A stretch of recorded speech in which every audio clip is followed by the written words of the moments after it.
नमस्कार। आज हम एक बहुत ही दिलचस्प विषय पर बात करने वाले हैं। एक ऐसा ज्ञान जो सदियों पुराना है। पॉजिटिव एनर्जी, यानी सकारात्मक ऊर्जा को अपने जीवन में कैसे लाया जाए। और इसके लिए हम द डिवाइन रेडियंस गाइड की मदद लेंगे। तो चलिए शुरुआत करते हैं एक ऐसी फीलिंग से, एक ऐसे एहसास से जिसे हम में से कई लोगों ने कभी न कभी महसूस जरूर किया होगा। कभी कभी ऐसा होता है ना, बिना किसी खास वजह के बहुत थका हुआ, स्ट्रेस में या फिर किसी काम में मन नहीं लगता। ऐसा लगता है जैसे कोई अनदेखा बोझ है जो हमें नीचे की तरफ खींच रहा है। इसी को अक्सर नेगेटिव एनर्जी कहा जाता है। ये गाइड इन दोनों हालातों में फर्क को बहुत साफ तरीके से बताती है। एक तरफ है लो एनर्जी, मतलब थकान, तनाव और दिमाग का ठीक से काम न करना, और दूसरी तरफ है पॉजिटिव एनर्जी, जो हमें देती है जिंदगी, क्लैरिटी और खुशी। एक हमारी जिंदगी की ऊर्जा को सोख लेती है तो दूसरी उसे भर देती है। तो सवाल ये उठता है कि आखिर ये पॉजिटिव एनर्जी है क्या, और ये कॉन्सेप्ट आया कहाँ से है। चलिए इसे थोड़ा समझते हैं। देखिए, ये सिर्फ कुछ पल अच्छा महसूस करने के बारे में नहीं है। ये दरअसल मन, शरीर और आत्मा के बीच एक बैलेंस बनाने की बात है। इसकी जड़ें हमारे प्राचीन भारतीय और आयुर्वेदिक ज्ञान में है, जो सिखाती हैं कि कैसे मन को प्रकृति से जोड़कर अच्छी सेहत पाई जा सकती है। ये सदियों पुराना ज्ञान है जो आज की दुनिया के लिए भी उतना ही जरूरी है। अच्छी बात यह है कि ये गाइड इस पूरे ज्ञान को समझने और अपनाने के लिए 3 मजबूत पिलर्स, यानी 3 स्तंभों में बांटती है। ये एक तरह से प्रैक्टिकल रोड मैप है जिसे फॉलो किया जा सकता है। और वो 3 पिलर्स हैं। पहला, द माइंडफुल माइंड, यानी सचेत मन। दूसरा, द नरिश्ड बॉडी, यानी पोषित शरीर। और तीसरा, द सेक्रेड स्पेस, यानी पवित्र स्थान।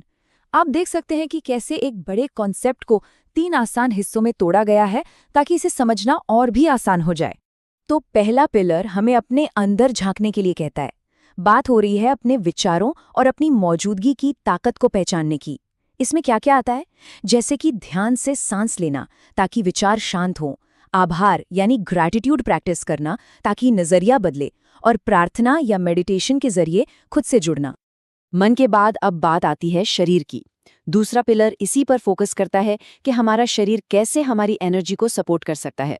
इसमें शामिल है सुबह की धूप लेना ताकि बॉडी की नेचुरल रिदम बनी रहे, एक हेल्दी और बैलेंस्ड आयुर्वेदिक डाइट अपनाना, और प्रकृति से जुड़कर ग्राउंडिंग की प्रैक्टिस करना।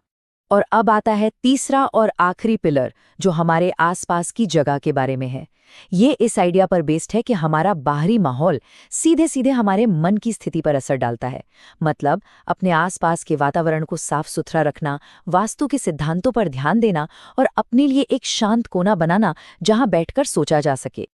ठीक है, ये तीनों पिलर्स तो समझ आ गए, पर सबसे बड़ा सवाल ये है कि इन्हें अपनी रोज की भागदौड़ भरी जिंदगी में शामिल कैसे किया जाए। इसके लिए गाइड एक बहुत ही सिंपल लेकिन पावरफुल रूटीन बताती है। इससे ये सारी आदतें मुश्किल नहीं बल्कि आसानी से करने लायक लगती हैं।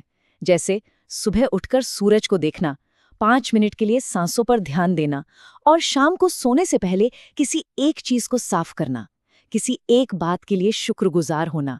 छोटी छोटी चीजें हैं। तो इन सब आदतों को रोज अपनाने से आखिर में होता क्या है? रोज रोज इस पॉजिटिव एनर्जी को बढ़ाने का असली और बड़ा असर क्या होता है? ये लाइन इस गाइड के पूरे सार को बहुत खूबसूरती से बताती है। असली और टिकाऊ खुशी किसी बड़े चमत्कार से नहीं मिलती, बल्कि रोज के छोटे छोटे कामों को एक बड़े आध्यात्मिक मकसद से जोड़ने के अनुशासन से पैदा होती है। ये छोटे छोटे कदम ही हैं जो मिलकर एक बड़ा बदलाव लाते हैं। और आखिर में ये गाइड हमें एक बहुत ही सरल लेकिन गहरे सवाल के साथ छोड़ जाती है। सोचने वाली बात यह है कि आज ऐसी कौन सी एक रोशनी की किरण है जिसे हम अपनी जिंदगी में आने दे सकते हैं।